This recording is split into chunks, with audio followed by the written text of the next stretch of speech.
Hello everyone, I am Josh, and welcome back to more Let's Play Mass Effect. Alright, I'm just gonna let you know, I'm only gonna be making a few videos just because, as you could probably tell, I am starting to get sick. Well, I'm actually getting a cold. And it's gonna be a little hard to do videos when I talk like shit. Coughing a lot and shit, and other shit. I'm sorry. So, yeah, I decided to do.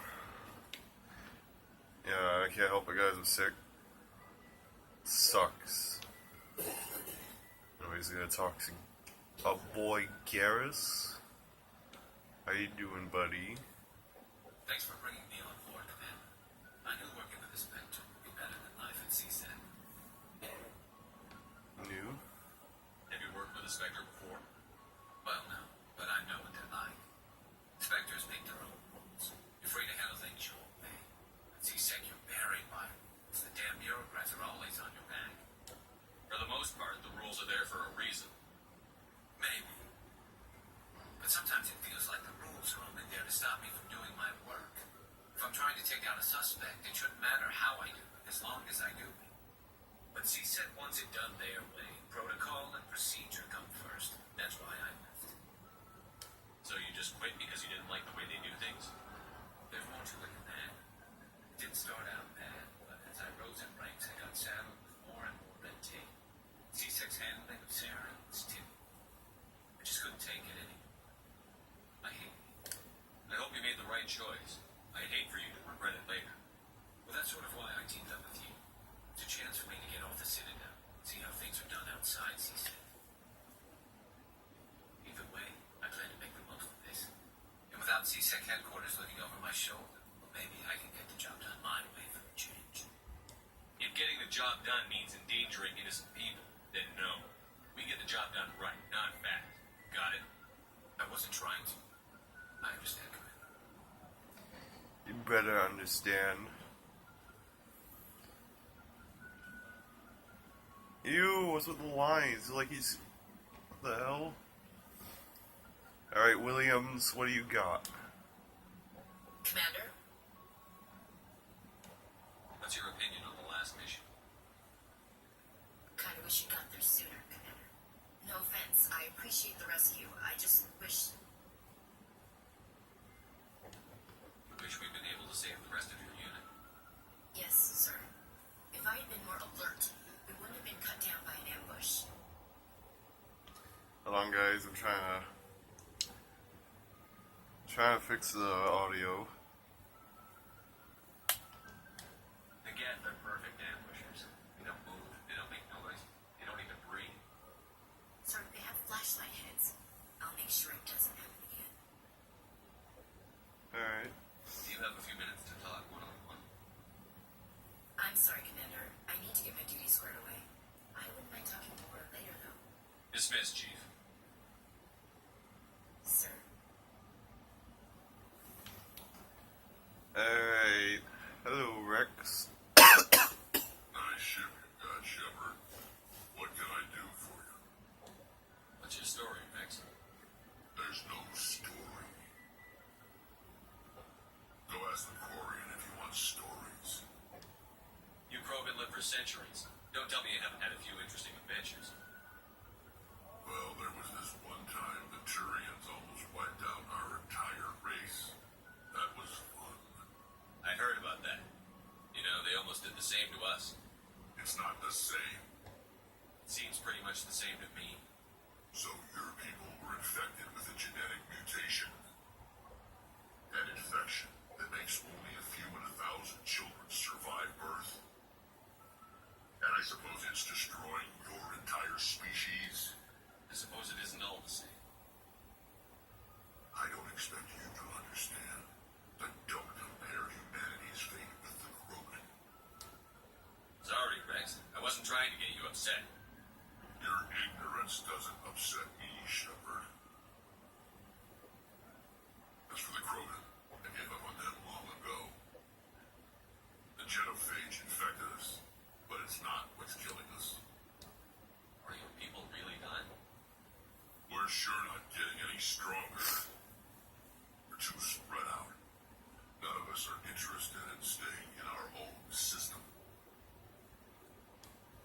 I'd say so. It's kind of rude. What can you tell me about the genophage? Ask the Solarians if you want details. They need it. All I know, it makes breeding nearly impossible. Thousands die in stillbirth, and most never get that far. Every Krogan is infected, everyone, and no one's rushing to find a cure. What? Why don't the Krogan try to find a cure? When was the last time you saw a Krogan scientist?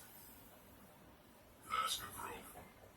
Would he rather find a cure for the genophage or fight for credits? He'll choose fighting every time. It's just who we are, Shepard. I can't change that. Nobody can. Well, I know there's a Krogan in Mass Effect Andromeda. There are scientists. One of them. Zolan, right? One of them at least. Shepard. Okay, and we got one last person to talk to. My favorite character. Hey, Commander, you know that Quarian Tally? She's been spending all her time down here asking me about our engines. I'll tell her to leave you alone. What? No, she's amazing. I wish my guys were half as smart as she is. Give her a month on board, she'll know more about our engines than I do. She's got a real knack for technology, that one. I can see why you wanted her to come along. I figured she'd be a real asset to the team. You've got an eye for talent, Commander, but I'm guessing that's not why you came down here. Fill me in on the IES stealth systems. How does it work exactly? You can't hide a ship out in space. They emit too much heat and radiation, too easy for sensors to pick them up, unless you find a way to capture those emissions. So our stealth systems trap the energy we give off in storage sinks built into the ship itself, with emissions to get away our location. Eventually the sinks have to be vented. After a few hours silent running and they overheat, cook us inside our own hull. There's no way for anyone to detect us. A visual scan can still pick us up. Anyone looking out a window can see us plain as day, but you have to be pretty close to get an actual visual out in space. Most vessels rely on scanners. As long as the stealth systems are engaged, they can't see us. Not unless we accelerate to FTL speeds. Why doesn't it work with faster than light travel? Cranking up the FTL blue shifts our emissions, pushes them into frequencies too high to capture in the sinks. As soon as we make the jump, it's like setting off a flare. The sensors can pick up our location whenever we enter or exit FTL flight, but for short-range missions, our stealth systems are amazing. And we've got the only one. Where else have you served, Adams? You name a class of Alliance ship, I've probably served on it. Everything from dreadnoughts and carriers right down to frigates like the Normandy. My last assignment was on the Tokyo, only a cruiser, but she was a good ship. Couldn't hold a candle to the Normandy, though. I want to know more about the Normandy. She's the best ship I've ever served on, probably the fastest vessel ever designed. She's the only one using the new Tantalus drive core. What's so special about the Tantalus drive core? Proportionally, it's about twice the size of any other vessel. Not only are we faster, we can run at FTL speeds longer before we have to discharge the core. Alright. That's enough. Carry on, Adams. Aye, aye, Commander. Yes. Alright. I sound like shit right now. I hate being sick. Hey, Tally, what do you got for me, girl? Your ship's amazing, Shepard. I've never seen a drive core like this before. I can't believe you were able to fit it into a ship this small. I'm starting to understand why you humans have been so successful. I had no idea Alliance vessels were so advanced. The Normandy's a prototype. Cutting-edge technology. A month ago, I was patching a makeshift fuel line into a converted tug ship in the flotilla. Now, I'm sitting on board one of the most advanced vessels in Citadel space. I have to thank you again for bringing me along. Traveling on a vessel like this is a dream come true for me. I had no idea you found ship technology so interesting. It comes with being a Quarian. The migrant fleet is the key to the survival of my people. Ships are our most valuable resource. But we don't have anything like this. We make do with cast-offs and second-hand equipment. We just try to keep them running for as long as we can.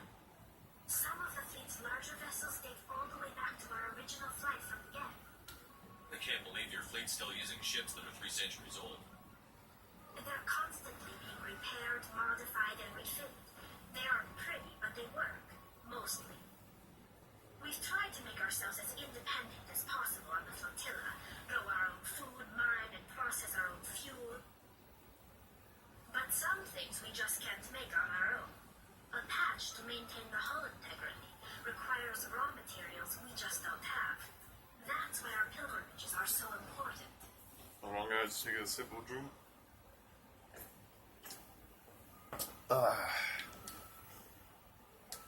Tell me about your people. Our lives aren't easy. Resources are scarce, and we are constantly on the move. Everything we do must in some way contribute to the continuation of the migrant fleet. There are 17 million Quarians in the flotilla, Oh, and each of us relies on the others for survival. The bonds among my people are strong.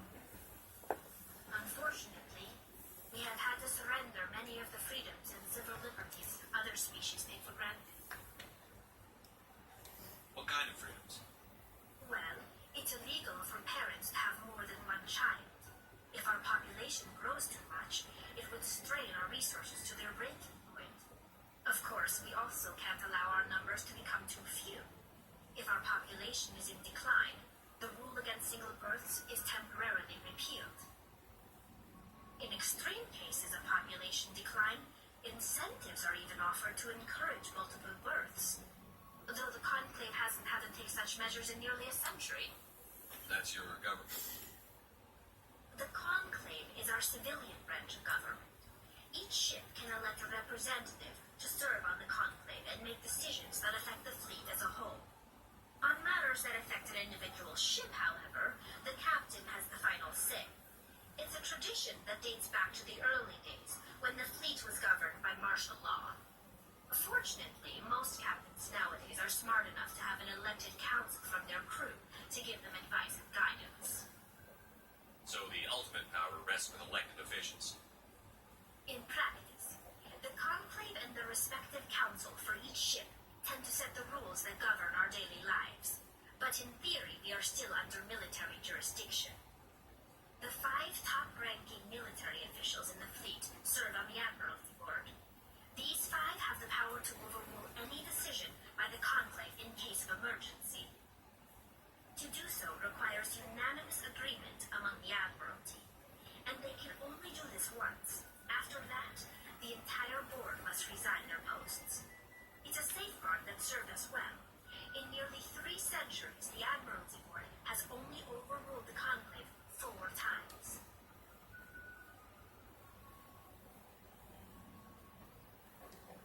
I want to know more about the Geth. I doubt I can tell you anything you don't already know. It's been almost 3 centuries since they drove my people into exile. All I know is the story of their origins, what they were when we created them, and how they turned on us. Interesting. The Geth were originally created to serve as an automated manual labor force. Initially, their intelligence was as limited as any VI. Over time, we made small modifications to their programming to allow them to perform more varied and complex tasks, bringing them closer and closer to true AI status. How come the council didn't step in and stop you? This wasn't true AI research. We may have been skirting the bounds of the law, but we never did anything that was actually illegal. The changes were so insignificant, so gradual, that we were able to control them. Or so we thought. But one thing we underestimated was the power of the neural network. A million Geth thinking simultaneously created an inherently unstable matrix. So, the Geth share brain power? Many of the Geth's logic systems were designed to work in concert with other nearby Geth. Basically, the more of them you have in a group, the smarter they are. So there's some sort of group consciousness. No, nothing like that. They cannot share sensory data or information. Their programming cannot handle that much simultaneous input. Each Geth maintains an individual awareness and identity. The neural network only operates on a process-based level. It's basically the synthetic equivalent of a subconscious. But when they're in close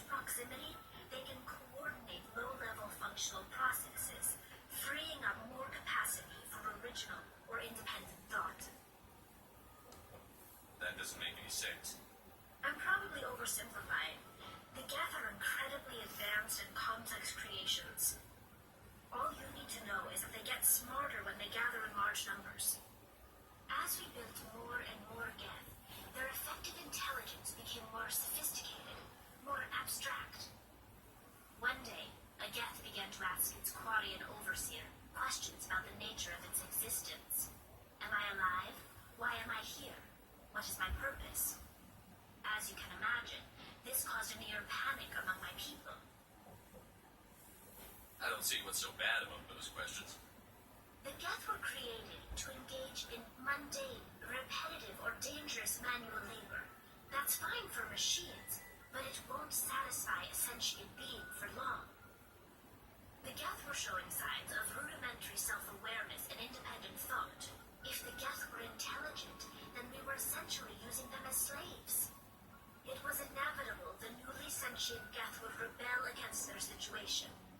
We knew they would rise up against us, so we acted first. A general order went out across all Quarian-controlled systems to permanently deactivate all Geth. The Geth responded to this order violently. You can't blame them for fighting for their survival. We had no other choice. The Geth were already on the verge of revolution. By acting quickly, we had a chance to end the war before it began. The hope was that most of the Geth would still be little more than machines, incapable of organized resistance. But they had progressed much further than anyone anticipated. The war was long and bloody. Millions upon millions of Quarians died at their hands. In the end, we were forced to flee our own homeworld. We feared the Geth would pursue us, but they never came beyond the veil. Now we drift through space, exiled, searching for a way to reclaim what was once ours. It's hard to feel sorry for you. Your ancestors tried to wipe out another species. We made a mistake when we created the Geth in the first place, but we did not make a mistake when we went to war against them. If we had not acted, they would have wiped us out. They're a synthetic life form. They have no use for organics. None. Why do you think they cut themselves off from the rest of the galaxy? Why do you think they've killed every organic being who's ever tried to contact them? I didn't mean to offend you. I'm sorry. I didn't mean to get so worked up. Most Quarians tend to have pretty strong opinions about the Geth. I want to know more about the pilgrimage. When my people reach maturity, we leave our birth ships and seek acceptance with a new crew. It's necessary to maintain genetic diversity among the fleet. But no ship wants to accept someone who will be a burden on them. So, to prove our worth, we embark on a pilgrimage. We set out alone, leaving the flotilla and our families behind us. We only return once we have found something of value we can bring back to the fleet. This is presented as a gift to the captain of the respective ship we wish to join. If the gift is accepted, we are welcomed into the crew. Can a captain choose to reject the gift? And that doesn't happen often. Most captains are eager to increase the size of their crew. It increases their own standing in our society. Even when the gift is not particularly valuable, the captain usually accepts it out of a sense of tradition. However, there is a stigma to presenting a substandard gift. It's not the best way to make a good impression on a new community. Most pilgrims don't return until they find something worthwhile.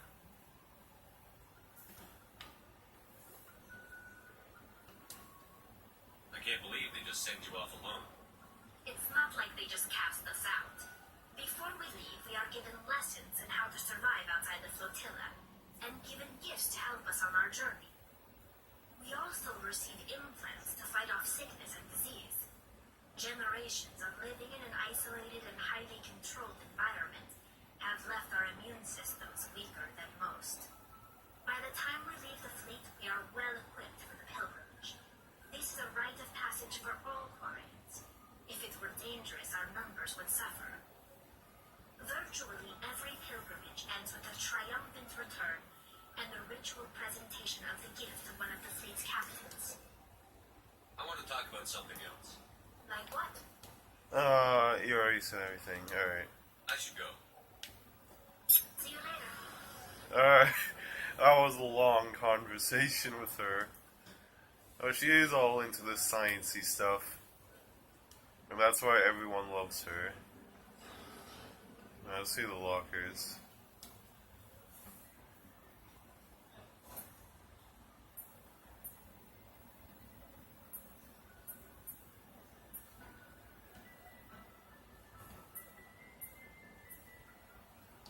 Let's see how this looks on her. Okay, I don't know if this is good, but you know what?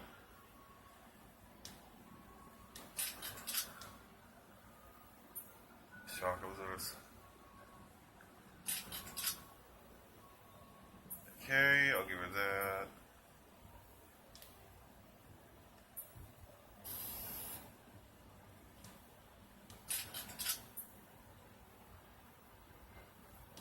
Give her the shotgun. That's pretty much all. Who else is locker? Rex.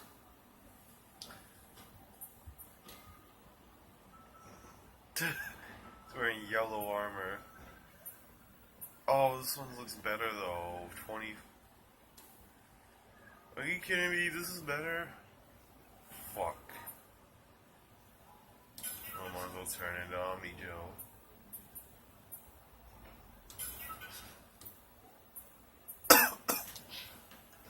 Oh, Garrus, does he have good armor? Oh, I can't wear medium armor yet. Shit. Alright, well, let's go out here and start our first mission. Finally. To me, it's a motionless shepherd.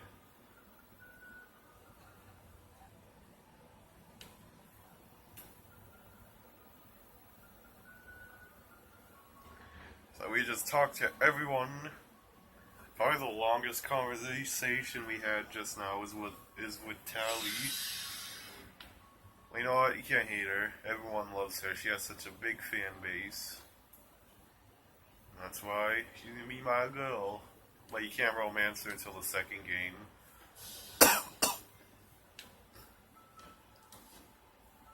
Oh, finally I can talk to you? If anyone has to take over for Captain Anderson, I'm glad it's you. I'm not sure about having non-humans on our ship, though. We're all on the same team here, Presley. With all due respect, sir, that's what they said about Nihilus. Look how that turned out. Speak freely, Presley. I want to know if you have a problem with non-humans. It's not that, Commander. Humanity has always handled its own problems. Saren attacked one of our colonies. We should be the ones to stop it. We don't need their help. Some people think asking for help is a sign of weakness. That's just being stupid and stubborn. No matter how strong you are, allies can make you stronger.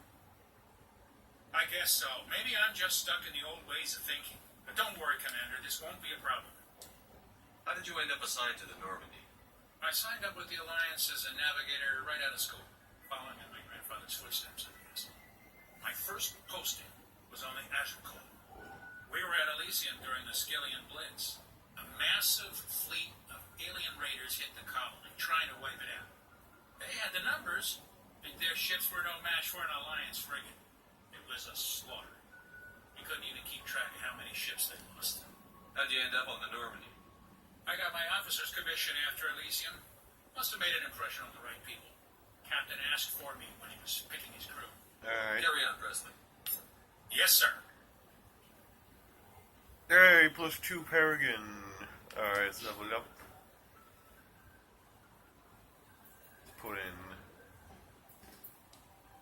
pistols. Definitely want to unlock sniper armor. And I definitely want to increase the accuracy.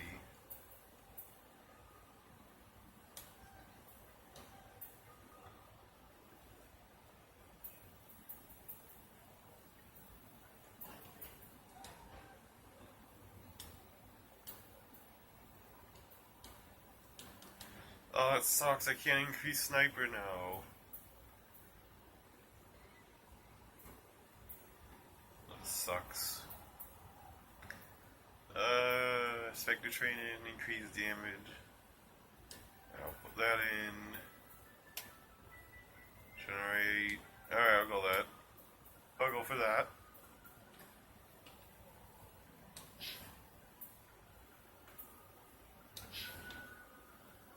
Alright, so I'm gonna end the video here, but in the next video we're gonna continue, finally do our very first mission. So until then, see you guys in the next video.